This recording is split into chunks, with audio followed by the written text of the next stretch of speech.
This is Arabic Easy for All A1 Arabic courses. Lesson 27, to have in the affirmative sentence. زايا تملك طائرة.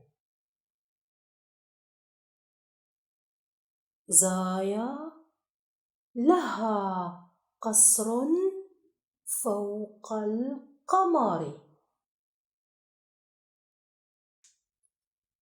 The sentence زايا تملك طائرة is the equivalent in the English language Zaya has got a plane.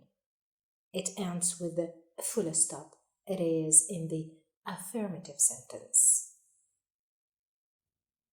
The verb to have in Arabic is the same as in English. The only difference is the language spoken, but the meaning is the same.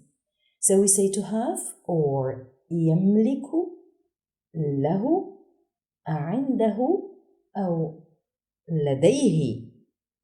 All have same meaning to the verb to have. Let's conjugate to have with the personal pronouns. أنا أملك. أنت تملك.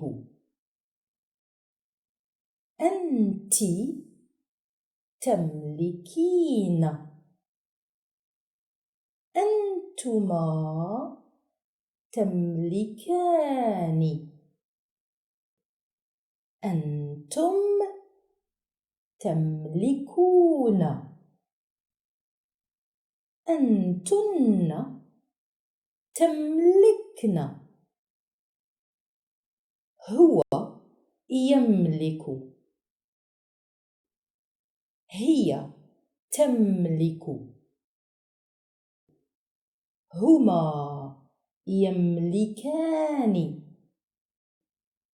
هم يملكون.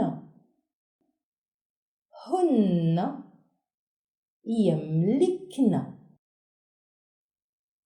In A1 lesson 27, we learned about to have in the affirmative sentence.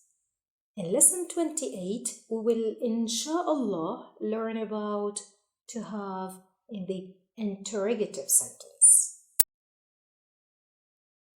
Please don't forget to subscribe, like, comment and share. See you next time inshallah. في أمان الله.